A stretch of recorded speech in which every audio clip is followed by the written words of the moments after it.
Oh, damn. I wasted all my time looking at TikTok instead of going to get a drink. You can get a drink if you want. That's okay. I can survive. I can, while you're getting a drink, I can do cartwheels for the audience. Hey, yo, that'd be sick, though. Here he goes. There I go. Whoa. Wow. Wow. That's his cartwheel sound. He goes, wow. That's whenever he does a cartwheel. Sound just like Ina. Wow. Oh my god. Callie and what's the Hololive Indonesia water girl? Kubo?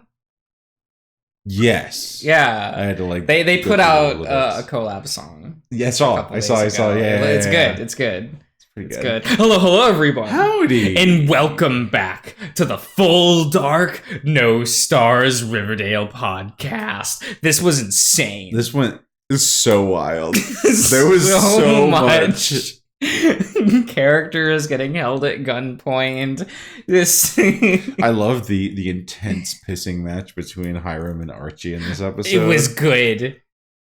He manhandled that child.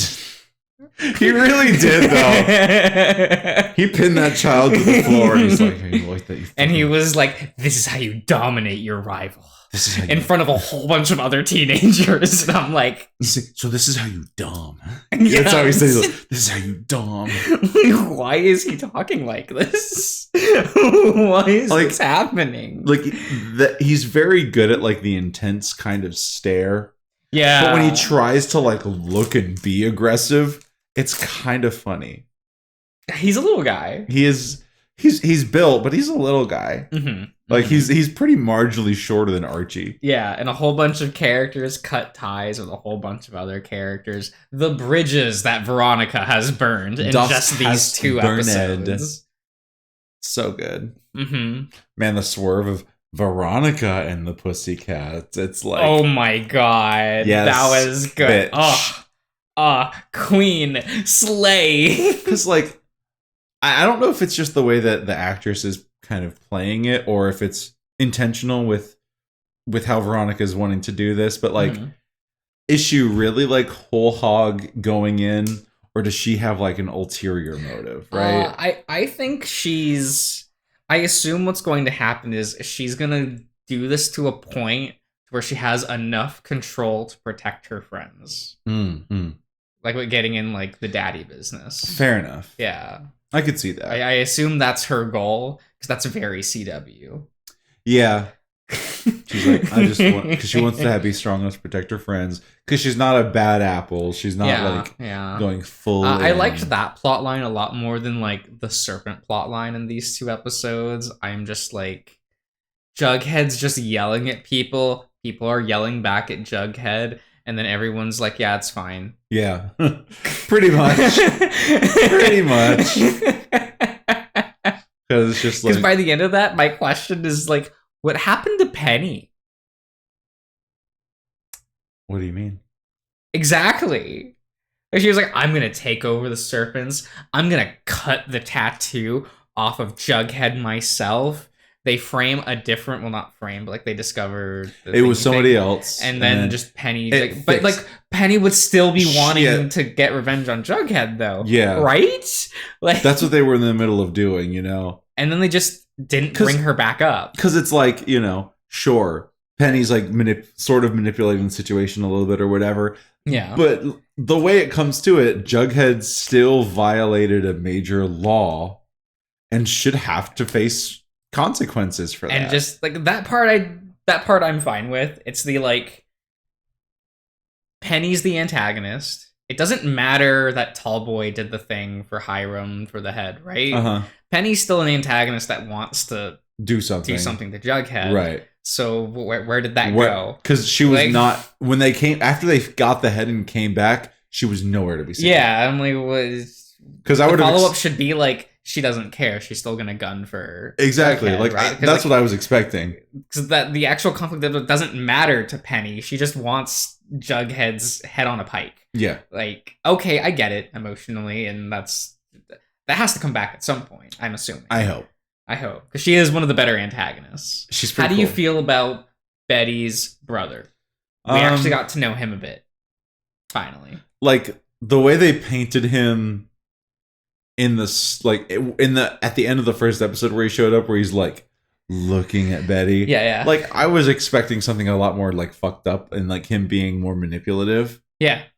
Which, I mean, could still come out, we have but time. Also, like, I don't know, he's just kind of there, right? He's just kind of there. He's just kind of there. He's like, just a little I get why he's causing some tension, but like Hal is just being unreasonably like. Yeah, but he's like, he's that's not Hal. it's really true. Like it's exactly like him to just be acting this way and not offer any real like reason. Like he did with Polly last season. He's a stranger. It's like, bro, shut the fuck up. He's an e-boy. Like, you can't trust him. See, that's it. Or he's one of Chick's clients. Ooh. And he wants him gone because he doesn't want that secret to come out. Because he didn't know, like, maybe it was... Because is that Hal's son? I don't think so. I don't think so either. No. And that's just Alice's first I think child. that's correct. Yeah. But also, I'm banking that Hal is one of Chick's clients. Okay. I don't think that's the case because now we've got the funny little whatever of Cheryl's mom trying to bang Hal. I love that. That's so funny. I love that in that episode she was like, our family did a lot for this town. We owned like the factories, the whatever, a brothel. And a brothel. Old habits die hard. It was such a hokey line for a moment like that it was just... It was perfect. I want bad dialogue in this show. Like, it's kind of... I want these excellently well-directed visual sequences. The worst dialogue. That's the Riverdale experience I want. I would say in a lot of ways that's the CW experience. No, I mean, like, not that the shots in a lot of other shows are to the caliber of Riverdale. Mm-hmm. But the production that they dump into some of these shows is like visually, only to have them like just be steaming piles. Like take Cloak and Dagger, right? Yeah. Abysmal show. Yeah.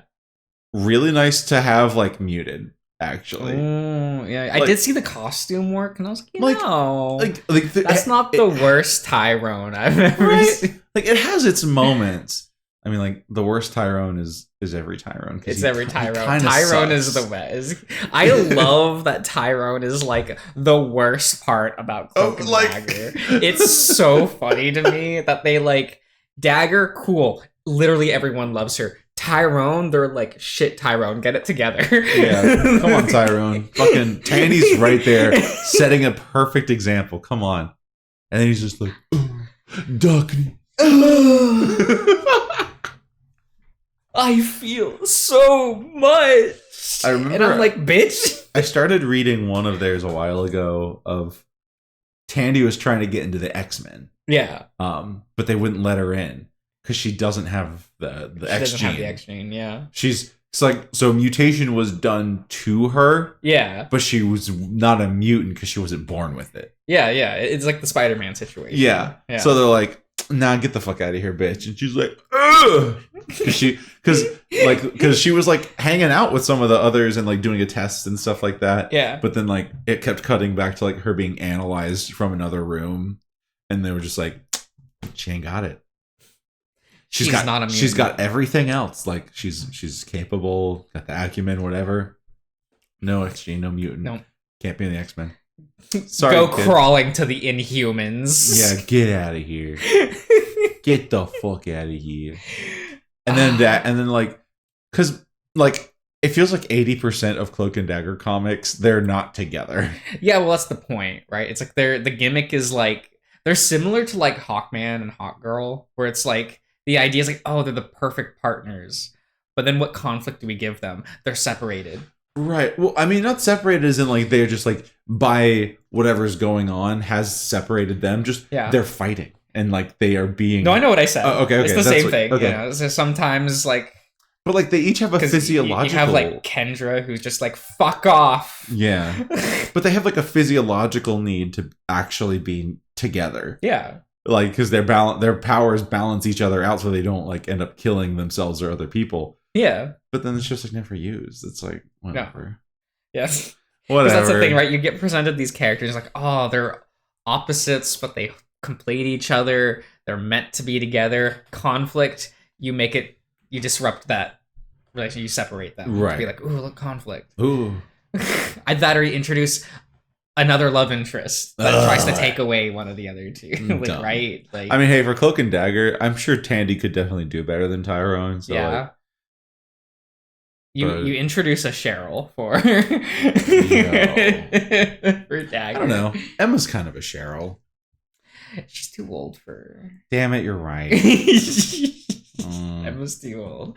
Okay, what were you doing? We're exploring. We're trying to find cell service. That's right. We we walked back to Echo. Yeah, our favorite place. Much to probably the not smart thing to do. I think it's smart. About 15 minutes later, Cameron starts to become a bit more agitated.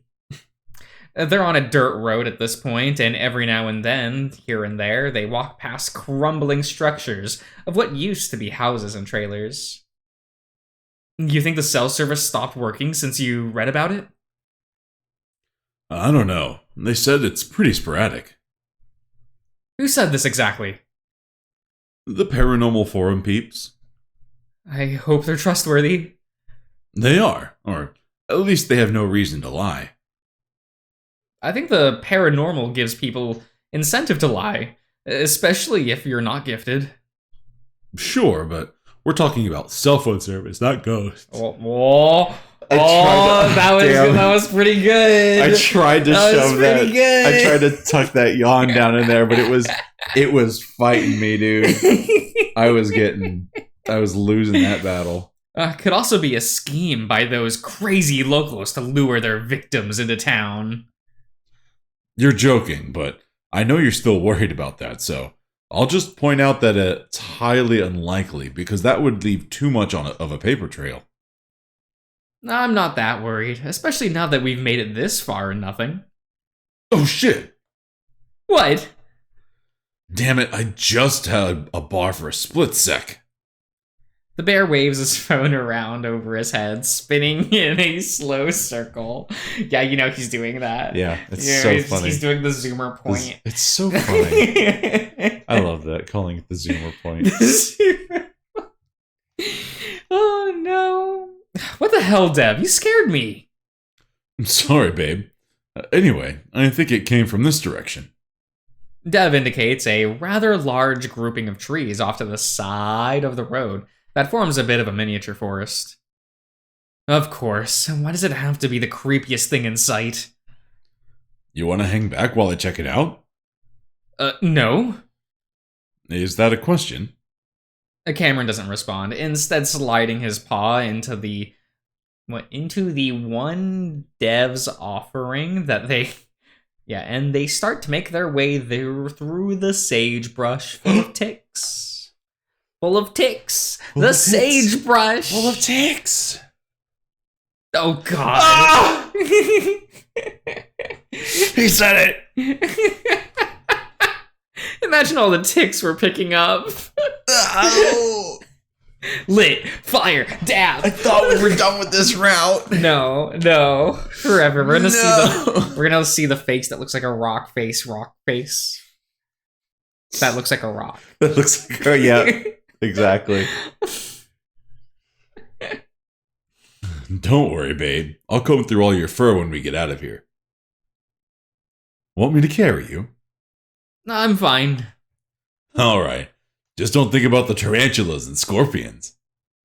You suck so much ass. Your ass is the only one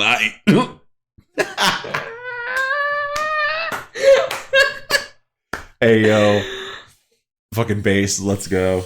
Dev grunts in a heavy, bearish way as Cameron wraps his arms around his neck and lifts his feet off the ground, forcing Dev to bridle carry him. Chuckling, Dev carefully makes his way through the rough terrain while the coyote awkwardly keeps his feet lifted high so that they don't brush the sage. Oh my god, what a little bad coward. Little guy. Little baby. It's the woods. Yeah, look at this place. It almost looks like the woods from Adastra. Yeah, look, it's an alien right there. Ooh. Look at that little guy. Dev finally lowers the coyote near the edge of the forest, and they stand there looking into the blackness. Cameron can only see the branches outlined against the moonlight, but otherwise it's almost like looking into a void. The feeling of emptiness is emphasized by the suddenly quiet desert around them. So I've got like one bar. Data isn't working. You know, trees make it harder to get signal. Can you make a call? Well, I can't open my insurance app, so I don't know what the preferred towing companies are. And I'm just sort of realizing that most probably wouldn't come out here anyway, since Flake Road doesn't technically exist anymore. Flack Road? Flake Road? Something like that. I'm sure it's not that, so we're not getting towed out, and you don't even know the name of the road we crashed on. Are you saying we're stuck here? Like, really stuck? Well, my Jeep probably is, not us. The highway is still within walking distance, remember? I'm such an idiot. I can't believe I got us in this mess.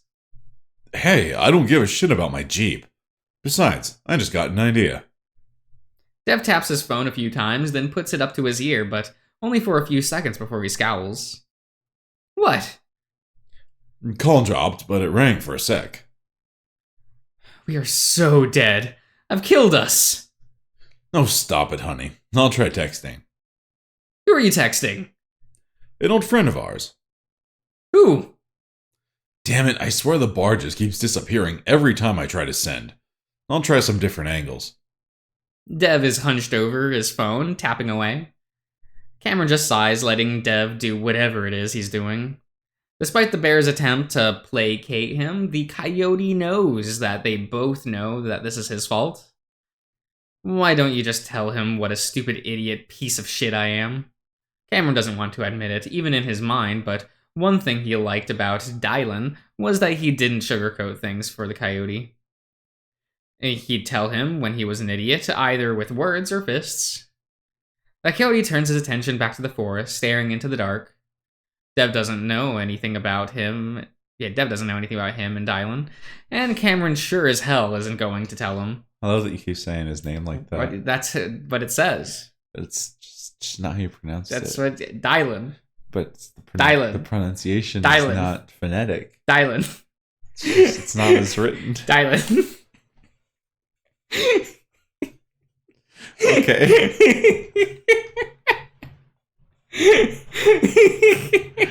Okay.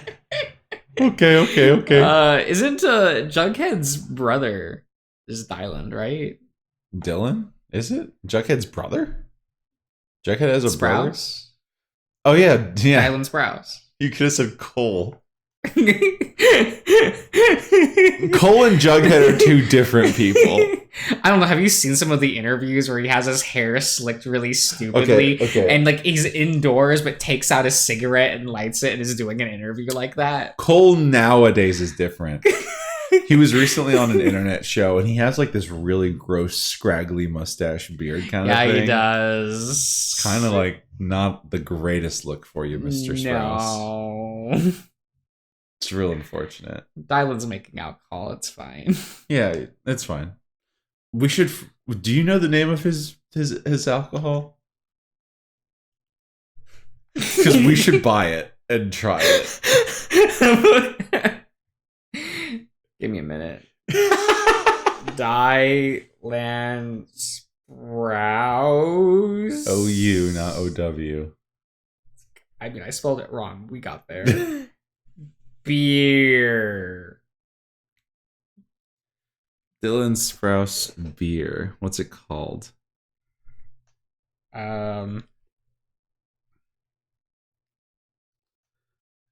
Oh, it's mead. He's bringing mead. He's mead. I don't know what his mead company is called. Like, I'm wondering if All Wise Meadery, I guess, is what it's called. Maybe it's in Brooklyn.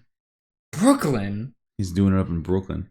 All Wise Meadery. I'll have to see if they sell any of the mead locally. Yeah. That would be cool. You'll have to try it. Yeah, you could try some. No, mead's like not super alcoholic. I don't care. Though. Okay. That's fair. I think mead's yummy. Mead can definitely be too sweet though. Like it like aggressively has too much like sweetness. It has you that just ability. pour a cup of sugar into it. Gross. Icky even. It's fine. Especially that sometimes he was the one to swing first. He always lost, but the few hits he'd land always felt worth it. That was a real treat for you, Dev. Not only is your boyfriend crazy, he's violent too. Hell yeah. Oh, okay, that's fine. There we go. Okay. Does he even know you at all? A chill goes up Cameron's spine. That didn't feel like my own thoughts, even though it came from inside my head. We're getting there. Let's go. Let's go there. Cameron moves closer to Dev, rubbing his arms. Oh, just send, damn it. Devin? Just a sec, hon. If you already went through, just gotta confirm some things with him. The void seems to get bigger, and even though he wants to look away, Cameron can't. He knows he's sensing again, even though he isn't meaning to. Ooh. We got the red! We got to the red already. Oh my god, we're in the red room. The red room. Yeah. So fast. Right? I don't know what it was. That's what really bothers me about it. I think I can handle something like a ghost, but nothing like that. So, it was just me and my wife, taking a walk through the old forest like we always did, and then...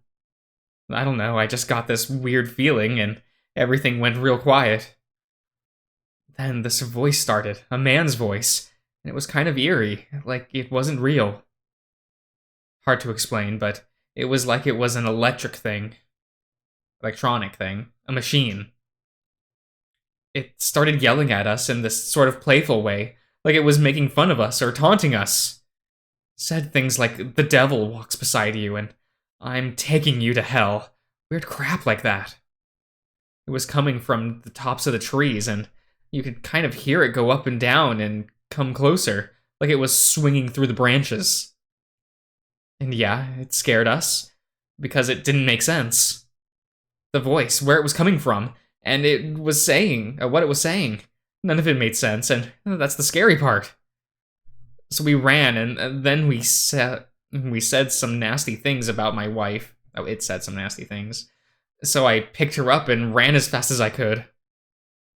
Later, she told me she saw it over my shoulder in the trees.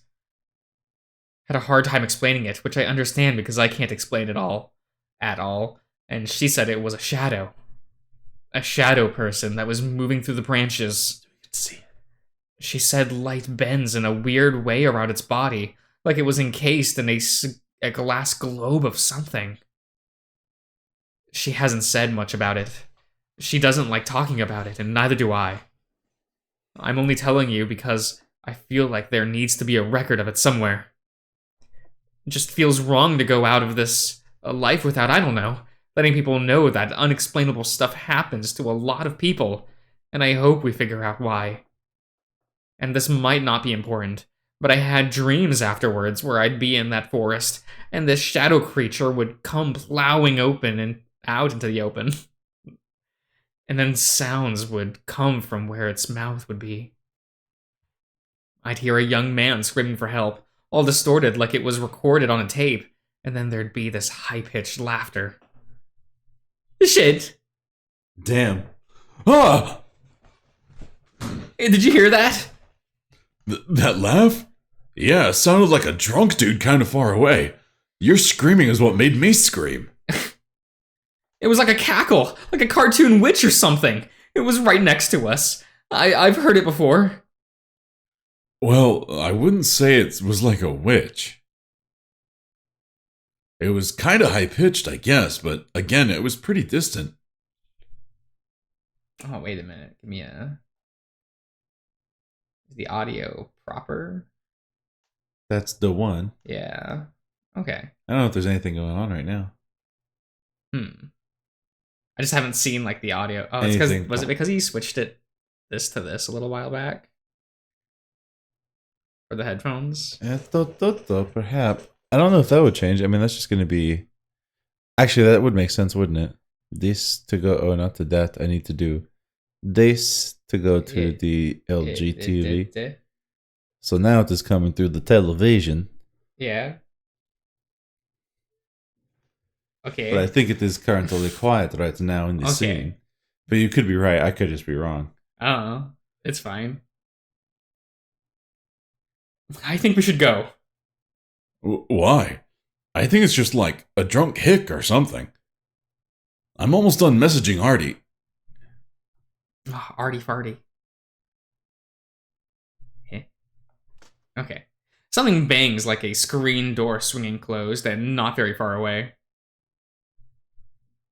Well, you can do this one. You know who it is. It's been a long time. What did I do for him? Who's that squealing? That you, Duke? Got me a 12 gauge right here that'll make you squeal twice as loud if you're snooping around my property again. Dev's voice drops to a whisper. Holy shit. Then, before Cam can fully absorb exactly what's happening, Dev is pulling him along, running full tilt through the sagebrush, full of ticks, toward the road and back towards Lake Emma. Emma. Ah, very good, very good. Ran all the way here? Mm-hmm. Man, I would just, like, plop on the ground. Frump. We're just gonna sit here for a minute. He would find you, though. He would find you. He always finds you. Yeah. We'll just, like, hang out in the Jeep for a while. That's not a smart move either. We'll just hang out in the Jeep. In the trunk of the Jeep. Oh, wait, that's viewable. In the engine compartment. That's a little smarter. Yeah. Just quickly take the engine out and hide it behind a rock and then climb That's, like, into still one of my favorite lines in Scooby-Doo Mystery Incorporated is when Fred, like, opens up the hood of the van and they go, "What's wrong with it?" And Fred goes, "See that hole there? That should be an engine."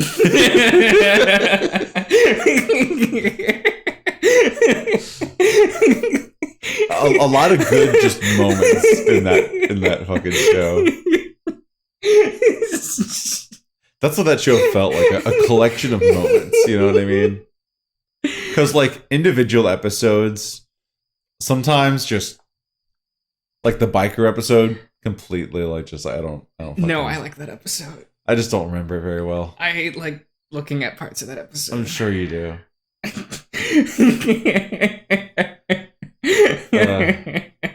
Incredible.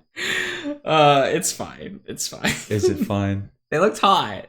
They were pretty good. The orc guy, like bikers, they look good. The cosplayers. Yeah. The LARPers. Yeah. That's what it was. They were LARPers. specifically was that they were LARPers.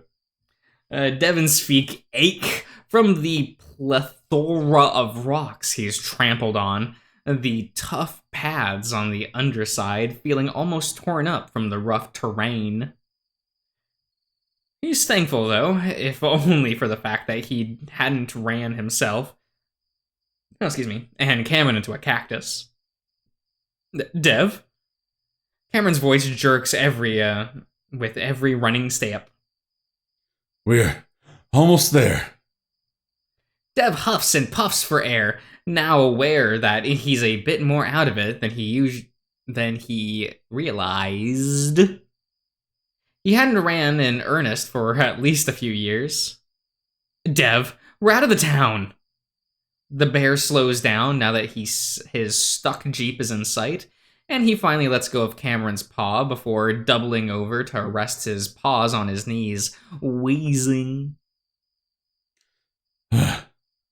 Fuck. Give me a minute. Jesus, are you okay? It sounds like you're dying. Dev? My fucking thigh is cramping like a motherfucker. Holy shit. Down. He go down. Bear go down. Bear go down. Him down. Dev's large rear hits the ground with a thump as he reaches down to massage the back of his thigh. Oh, thank God. For what? Lay on your back. Before Devin can follow the directions, Cameron takes the bear's leg and lifts it up, making Dev spasm as the cramping muscle is slowly stretching out. Bro, I had a Charlie horse in my calf wake me up from a dead sleep a few weeks ago. And then it felt like my calf was bruised for the next week. It was sore right in the spot that the Charlie horse had. Anytime I hear the phrase Charlie horse, I just think of, was it Lashana? During the paintball episode. That shot Heather in the back. Yeah, just Charlie horse! That just falls. It's so good. So we're all Team Heather, right? We're all in Team terms Heather. of like total drama, like Yeah. we're all Team Heather, right? If you're not, I'm banning you. If you say Gwen, you're double banned. Oh yeah, for sure. Can you be so basic? Right? You could at least be a based Lindsay enjoyer. Like actually. Now don't get me wrong. I like Gwen like a normal amount. Because she is hot. It's fine. But you do have Heather. You have Lindsay. You have Courtney. I think Courtney is like the weird unholy fusion of Heather and Gwen. Interesting. What an interesting take. Because she has that like good girl vibe that Gwen puts off, but is just as conniving as Heather. Gwen puts off a good girl vibe? Yeah. She's like pro tag coon. Kind of. I guess she kind of has to, huh? Yeah. Because she's supposed to be a little more like she's snarky and with it, but in that like, oh, she's still a nice gal kind of way. Right. I feel like it would have been better if they just made her act more like Duncan. Yeah, and they just chose not to because she's the protagonist that season, and it's like, could you have made that more obvious? It's really kind of true. Like, come on. Nah. But also, like, are you fellas a nice casual Bridget enjoyer, perhaps? No one's a Bridget enjoyer. Bridget's great. No one's a Bridget She's just a normal, sporty Australian. No, she's not Australian. Jeff's Australian. Or no, I think he like is like fake Australian. Yeah. Yeah, because they're all Canadian. I'm just stupid. He's fake Australian. Oh, I love that. I love that description. I mean, it's the best way I could describe him. No, Bridget. No, Bridget great. sucks. She's fine. No. Yes. No, there's a reason why she got knocked out so quick. She's middle of the road. Exactly, and you have stronger women there. Like E-Scope, perhaps. Yeah. I'm so glad that they realized they fucked up by getting rid of Noah too early. And brought him back. Yeah, and brought him back next season and just made him the gayest motherfucker. Without saying. Right. It's so good. And because he's just like mean gay. He's mean gay. He's and mean gay all the like time. that. Really? Really? You're like the mean gay character? Because usually they just apply that to a female character, and we rarely get the mean gay male. And I'm like, thank you. You're like, he's just like me for first. He's just like me for first. Now we just need more of the homophobic homosexual character archetype. Make them a jock while you're at it. Like Alejandro. Yeah. He really is a homophobic homosexual. He really is. Like, you can't fool me. Like, I mean, his whole ploy of going after Heather was all fake anyway. Yeah. So, like... It's fine. Oh, fuck. This is what I get for not running since, like, college. Cam gently rocks the leg back and forth. You've run since then. Remember that stupid company triathlon thing that we did where you carried me on your back and ran across a soccer field? Despite the light conversation, Dev sees Cam looking over his shoulder toward the town, like he's waiting for a mob of hillbillies to come raging up the road. Man, I told you, Dev. The people here are psycho. Dev grunts as Cameron stretches his leg back again. I think he wasn't being serious, but yeah, you were right. All the more reason to get the fuck out of here. Dev finally puts his foot back, gingerly getting on his feet while continuing to rub at his thigh. I've never had a cramp so painful. I guess I'm getting old. Take it easy next time.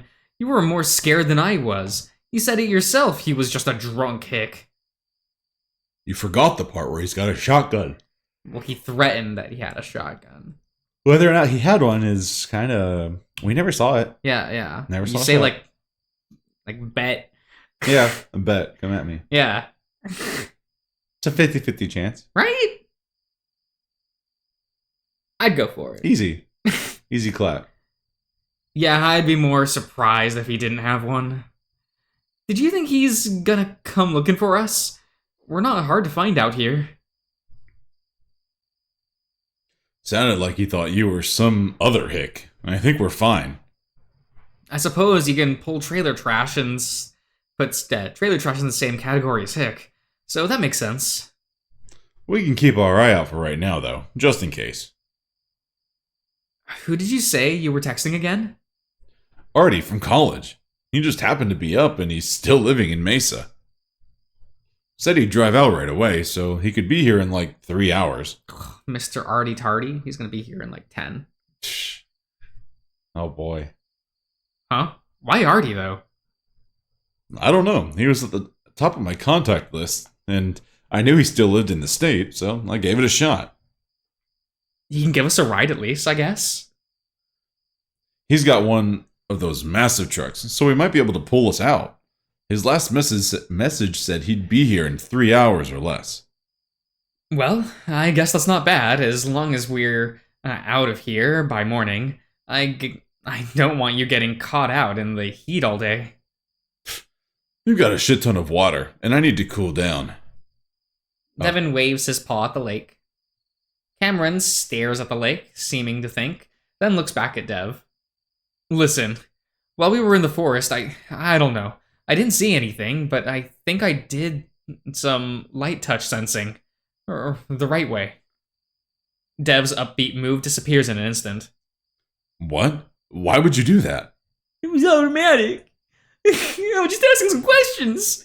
I just touched something, and that's it. Right? Light touching. Touch.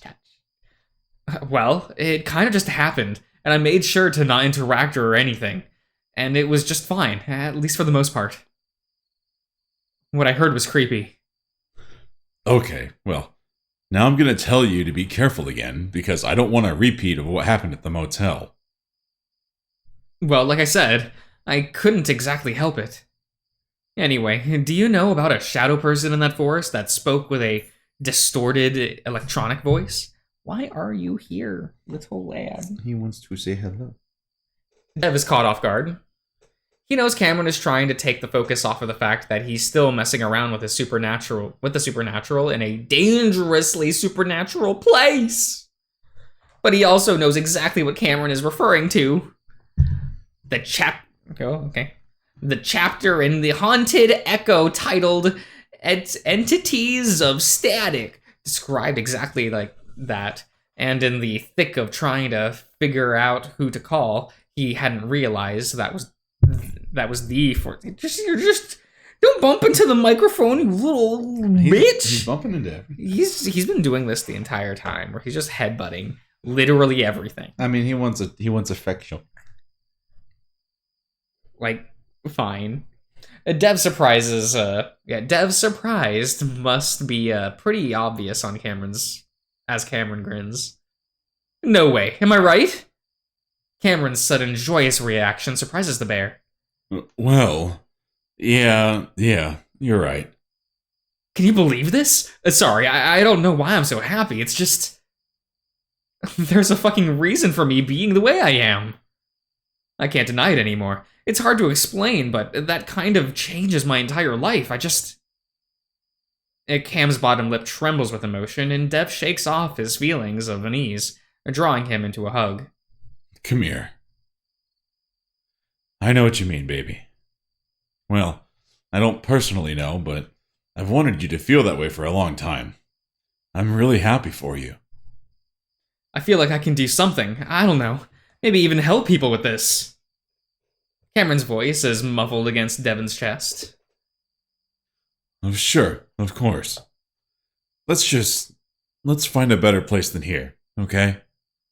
Dev nuzzles Cameron reassuringly, but the coyote doesn't answer, and even though that bothers the bear, he doesn't press the issue, just wanting Cameron to feel happy for now. What a sweet little momento. Yeah.